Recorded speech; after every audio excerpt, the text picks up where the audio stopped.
Welcome to English Through Emotional Stories, a place where we don't just learn new words, but new ways of understanding the human experience.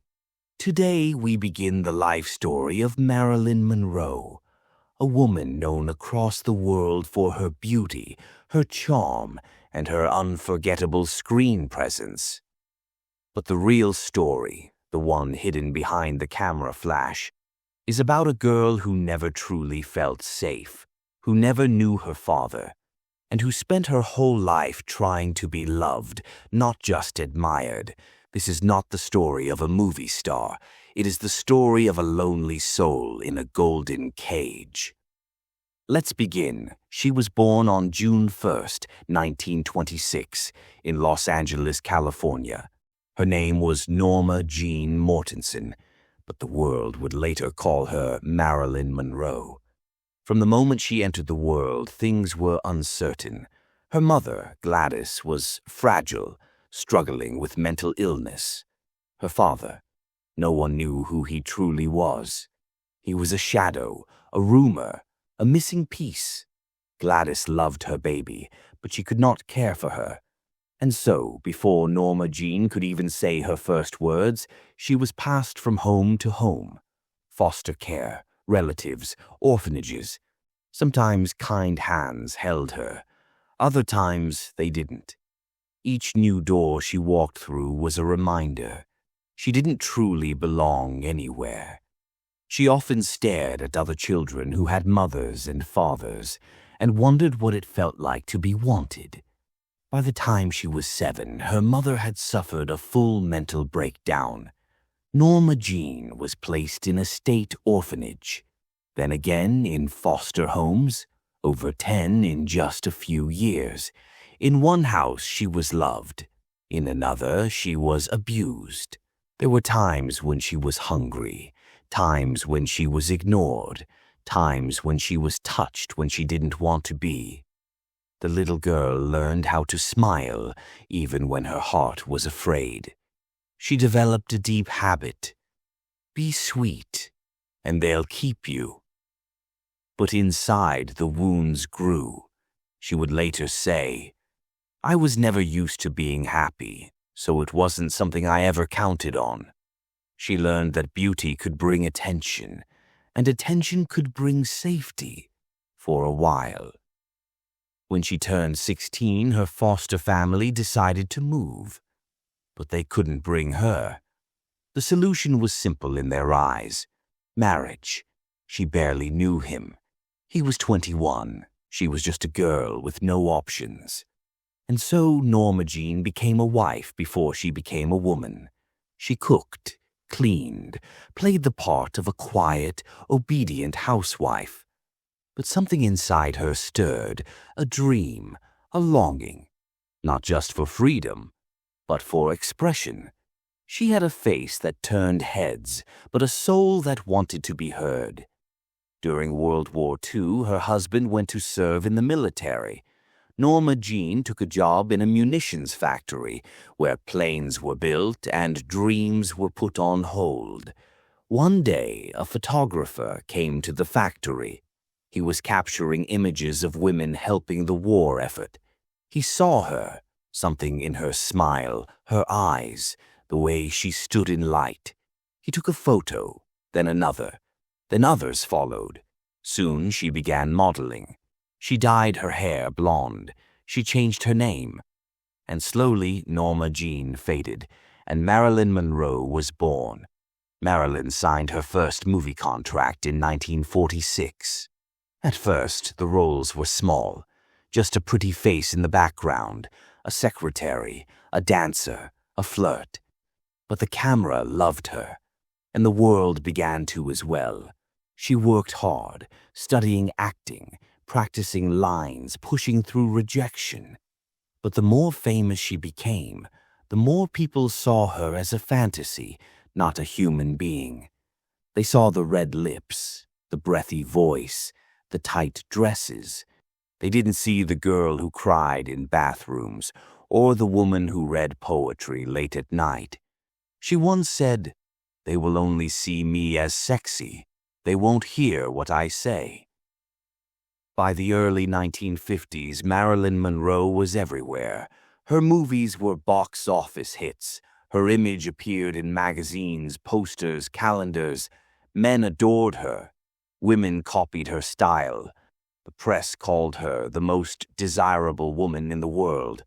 But fame has a cost. She was lonely on movie sets. She feared being forgotten. She took pills to sleep, then pills to wake up. Behind the smile was a girl still wondering, am I enough when I'm not performing? She longed to play serious roles, to be respected, not just desired.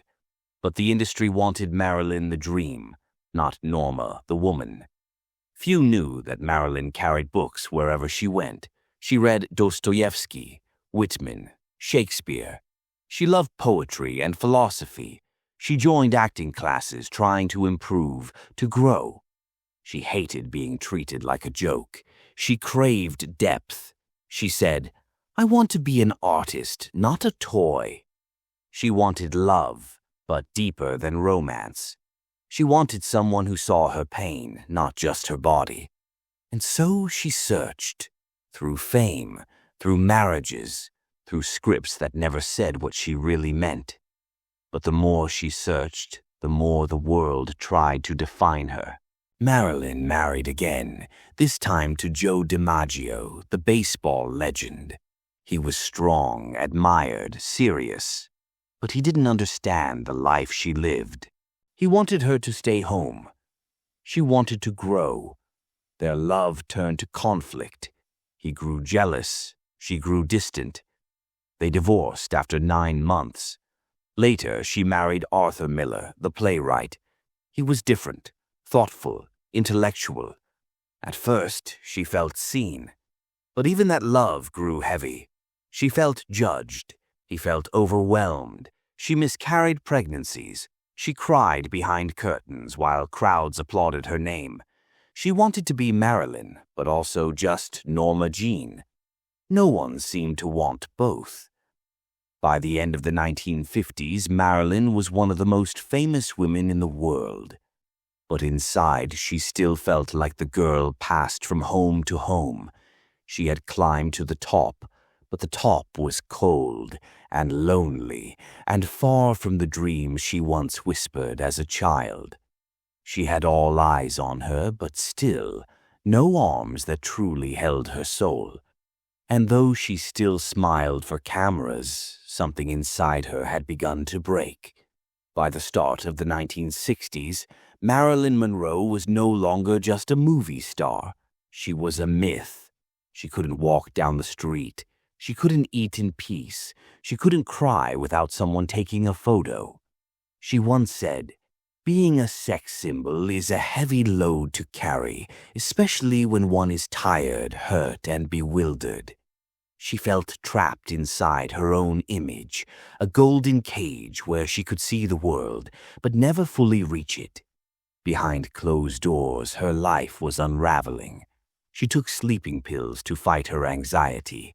She missed movie shoots. She struggled with her memory. She felt unloved, misunderstood, and alone.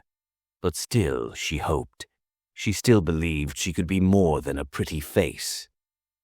Marilyn began pushing back against the Hollywood system. She left her contract with her movie studio, a bold move. She started her own production company, Marilyn Monroe Productions. She demanded better scripts. She wanted complex roles. She wanted to act, not just sparkle. She studied with Lee Strasberg, a respected acting coach. She practiced monologues. She cried through scenes. She opened her soul on stage.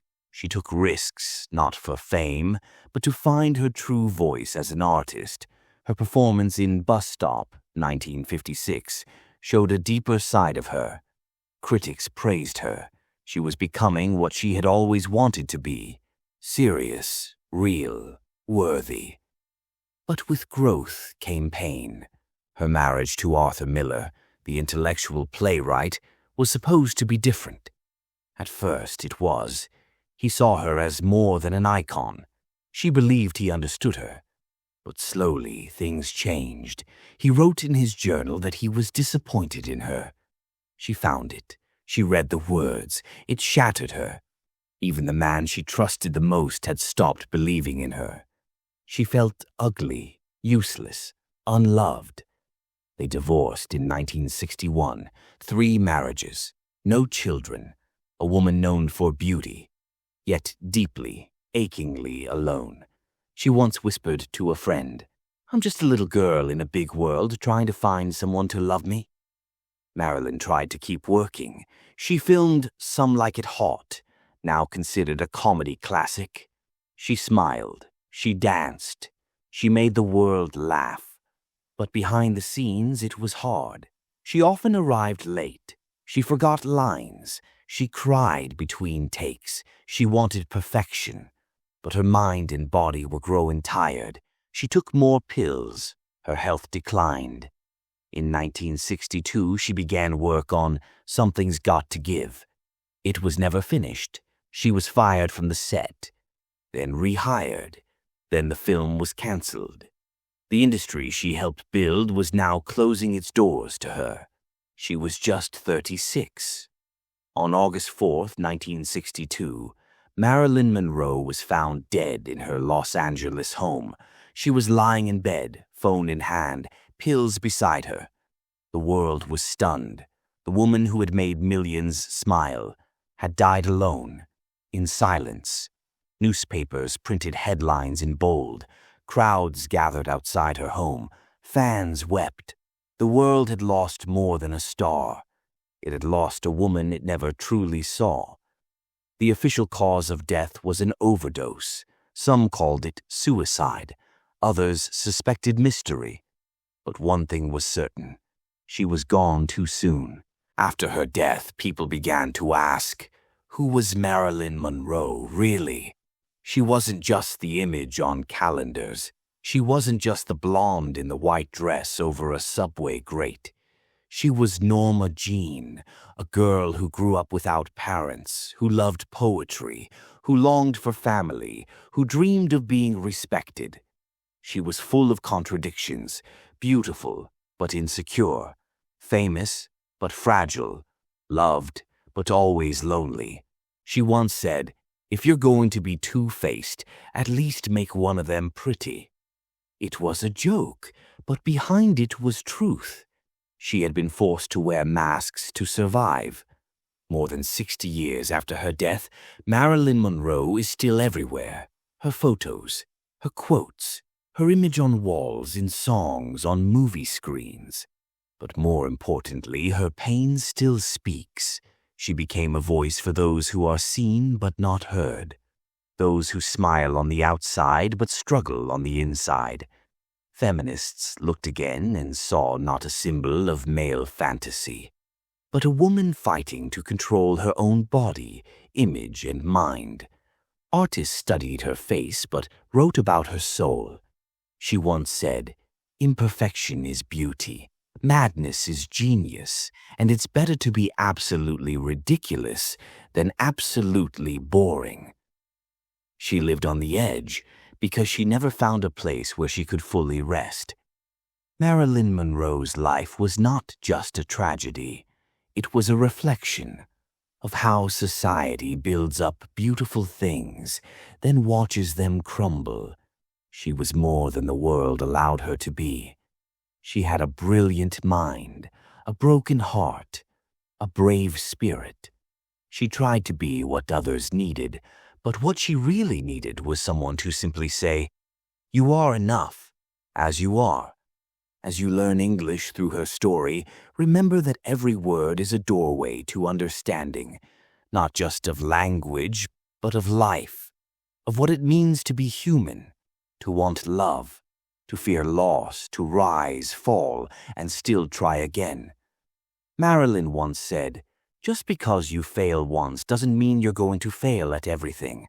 So speak your words, tell your truth, shine, even if the world sees only your shadow. Because like Marilyn, you are more than a face. You are a story, and you are still being written."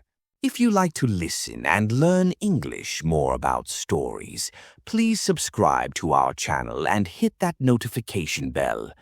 Please like and share with your friends who are trying to improve their English knowledge.